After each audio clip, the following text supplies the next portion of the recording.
bagaimana urgensi integrasi nasional sebagai salah satu parameter persatuan dan kesatuan bangsa. Dengan saya sendiri, Amelia Tua, sebagai pemateri bagian D. Saya Ufian Nurul sebagai pemateri bagian A. Saya Natasha Diva Antula sebagai pemateri bagian B. Saya Muhammad Farel Fredari sebagai materi C. Saya Sultan Tanau sebagai pemateri bagian E. Selamat menyaksikan. See you. Assalamualaikum warahmatullahi wabarakatuh. Saya Alfian Nurul dan dengan NIM 75144012504 dari kelas 1A di 3 Keperawatan Angkatan 2025 Poltekkes Kemenkes Gorontalo. Saya akan menyampaikan materi yang telah saya pelajari dalam mata kuliah kewarganegaraan yang diampu oleh Bapak Saleh Al-Hamid SIP MA. Kami dari kelompok 3 dengan pokok bahasa materi kami tentang bagaimana urgensi integrasi nasional sebagai salah satu parameter dan kesatuan bangsa. Dengan ini saya menyampaikan subpokok bahasa materi bagian A, yaitu menelusuri konsep urgensi integrasi nasional. Baik, saya akan menjelaskan materi bagian A, yaitu menelusuri konsep dan urgensi integrasi nasional. Yang pertama ada makna integrasi nasional. Istilah integrasi nasional dapat dipahami dari dua sisi. Secara etimologi, integrasi dari bahasa Latin integer yang berarti utuh, menyeluruh, terpadu. Arti etimologis pembaruan hingga menjadi satu kesatuan yang bulat. Nasional berkaitan dengan bangsa, yaitu sekelompok orang yang tinggal di suatu wilayah, memiliki sejarah, budaya, dan kekuasaan politik yang sama. Ada secara terminologi menurut para ahli. Menurut Safruddin Bahar 1996, upaya menyatukan seluruh unsur bangsa, pemerintah, dan wilayahnya. Menurut Rija Noer Arfani 2001, penyatuan identitas nasional dan berbagai kelompok sosial budaya ke dalam kesatuan wilayah. Menurut Juliati Suroyo 2002, bersatunya suatu bangsa yang tinggal di wilayah tertentu dalam negara berdaulat. Selanjutnya ada jenis-jenis integrasi. Menurut Miron Weiner dalam Surbakti 2010, integrasi itu terbagi beberapa jenis, terutama dilihat dari aspek politik. Secara umum, integrasi nasional memiliki 3 aspek utama. Yang pertama ada integrasi politik, terdapat 2 dimensi penting, yaitu ada vertikal, hubungan antara pemerintah, rakyat, elit, massa, penguasa yang dikuasai, tujuannya mengurangi kesenjangan dan meningkatkan partisipasi politik. Selanjutnya ada horizontal, hubungan antar daerah, antar suku, antar umat beragama, dan antar golongan. Contohnya itu kerukunan antar agama, hubungan pemerintah pusat dan daerah, pilkada yang damai. Yang kedua ada integrasi ekonomi. Integrasi ekonomi itu berarti saling ketergantungan antar daerah dalam pemenuhan kebutuhan, kerjasama ekonomi antar wilayah, penghapusan hambatan, peraturan, prosedur, norma yang menghalangi kelancaran hubungan ekonomi. Contohnya distribusi barang antar pulau, pasar antar daerah, kebijakan ekonomi nasional. Yang ketiga itu ada integrasi sosial budaya. Proses penyatuan unsur sosial budaya seperti suku, ras, agama, bahasa, adat, dan sistem nilai. Contohnya itu toleransi antar suku, harmoni antar umat beragama, penggunaan bahasa Indonesia sebagai bahasa pemersatu.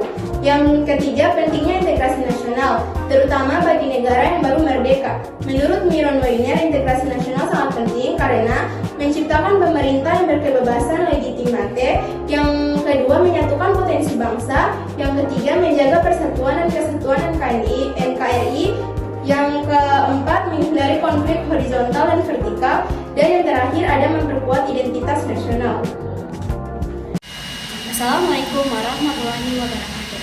Saya Natasha Diva Antula, NIM 75144012503 dari kelas 1A D3 Keperawatan Angkatan 2025 Poltekkes Gorontalo.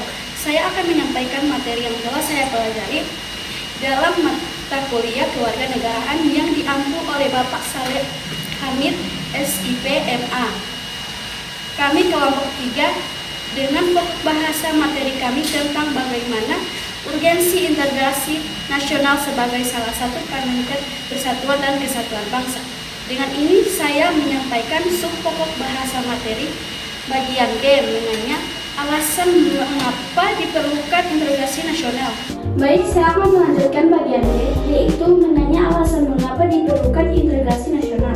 Pada tahap ini, peserta didik diminta untuk menggali lebih dalam alasan pentingnya integrasi nasional setelah memahami pengertian, konsep, jenis, serta urgensinya. Jika pemahaman belum terbentuk, siswa dianjurkan untuk mengajukan berbagai pertanyaan dapat memperluas pengetahuan tentang integrasi nasional. Pertanyaan-pertanyaan tersebut diarahkan untuk membantu siswa memahami. Yang pertama yaitu makna integrasi. Apakah berarti penyatu, pembaru, atau proses penyelesaian unsur dalam masyarakat?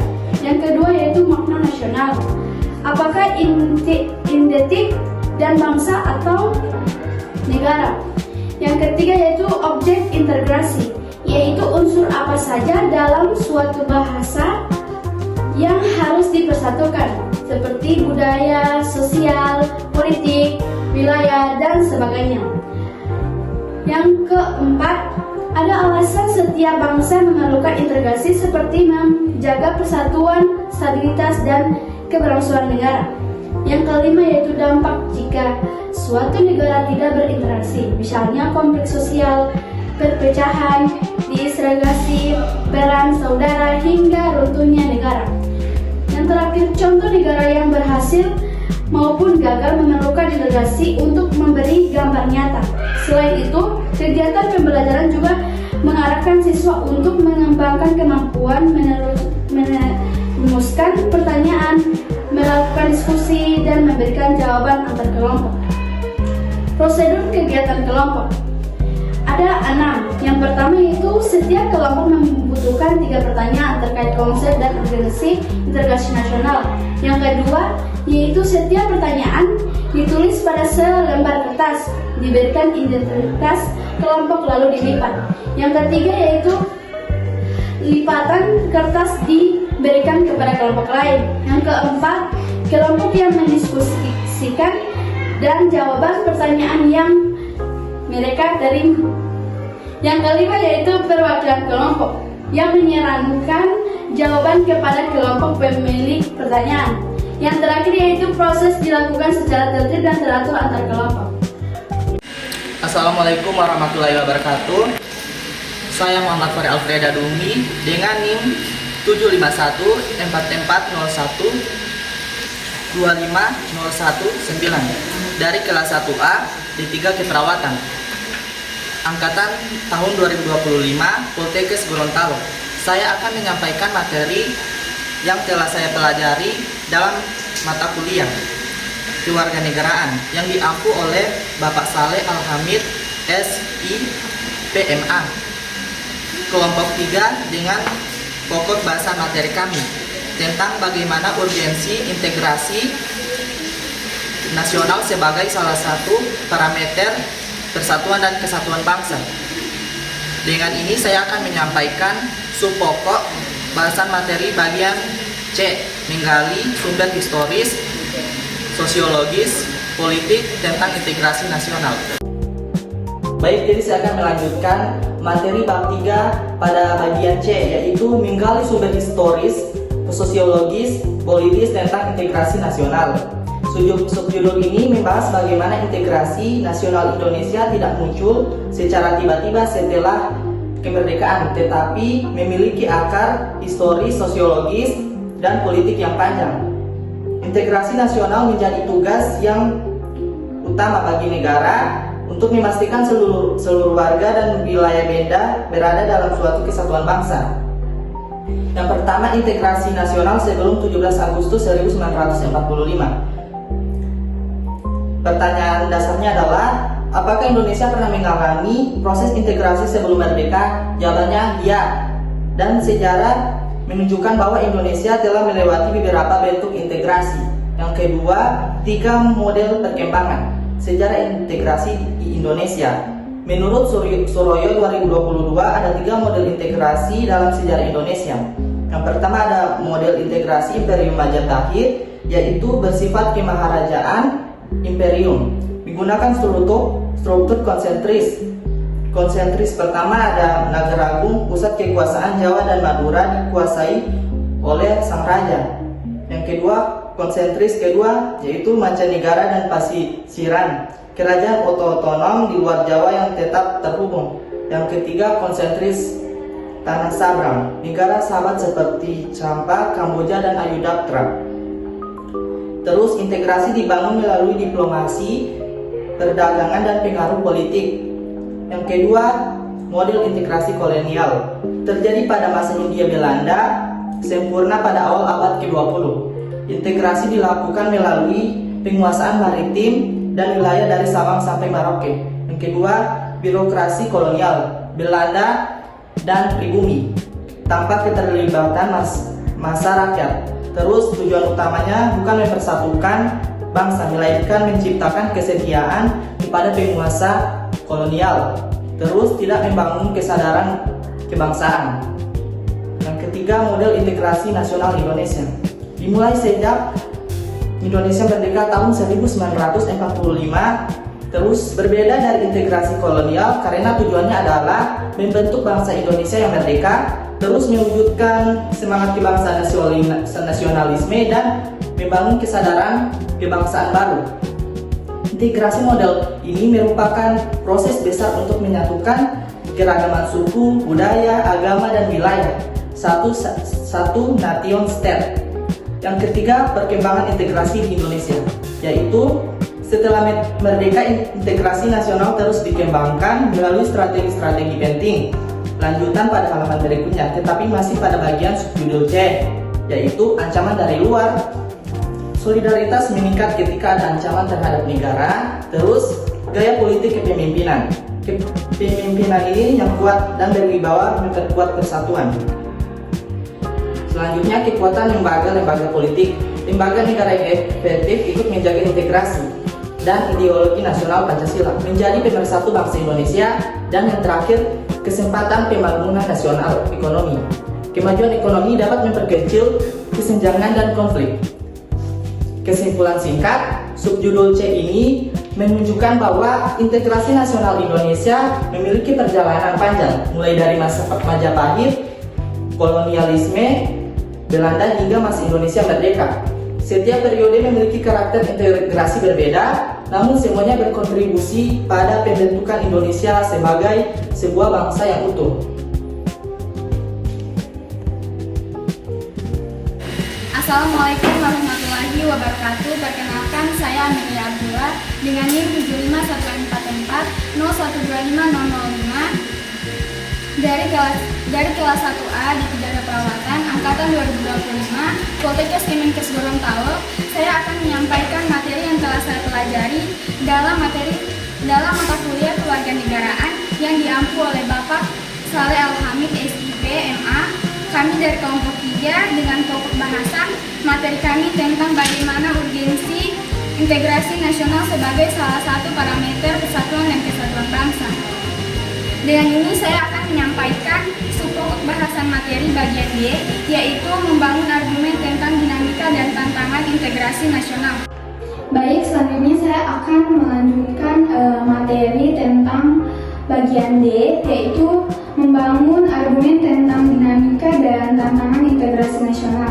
Yang pertama yaitu dinamika integrasi nasional. Sejak tahun 1945, Indonesia terus mengalami perkembangan integrasi dalam berbagai bentuk. Yang pertama yaitu integrasi bangsa, contohnya perdamaian RI-GAM Aceh tahun 2005. Kemudian yang kedua integrasi wilayah, Deklarasi Juanda 1957 yang menyatukan wilayah laut dan darat Indonesia. Kemudian yang ketiga itu integrasi nilai, di mana Pancasila diajarkan melalui PMP atau PPKN untuk memperkuat nilai persatuan. Kemudian itu ada yang keempat, integrasi elit massa, di mana pemimpin turun ke masyarakat melalui kunjungan kerja dan dialog publik. Kemudian yang kelima, integrasi perilaku, di mana pembentukan lembaga negara dan birokrasi sejak 1945 menciptakan pola kerja yang teratur dan menyatukan masyarakat. Kemudian yang kedua yaitu ada tantangan integrasi nasional.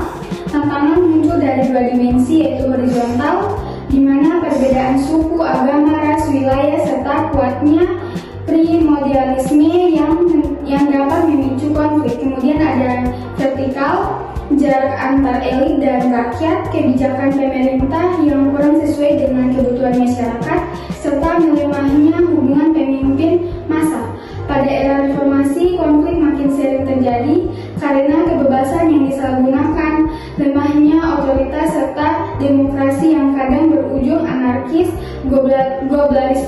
globalisasi, juga menekan integrasi karena muncul tarikan identitas global dalam identitas kesukuan secara kebersamaan. Intinya integrasi nasional Indonesia terus berkembang, tetapi tetap menghadapi tantangan dari perbedaan sosial hingga hubungan elit rakyat. Integrasi harus dijaga melalui nilai bersama, pemerataan, dan komunikasi antar pemerintah dan masyarakat. Assalamualaikum warahmatullahi wabarakatuh. Saya Sofa Tanu dengan NIM 7544125.039 dari kelas 1A D3 Keperawatan angkatan 2025 Poltekkes Gorontalo.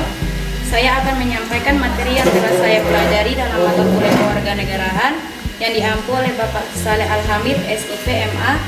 Kami dari kelompok 3 dengan pokok bahasa materi kami tentang bagaimana urgensi integrasi nasional sebagai salah satu parameter persatuan dan kesatuan bangsa.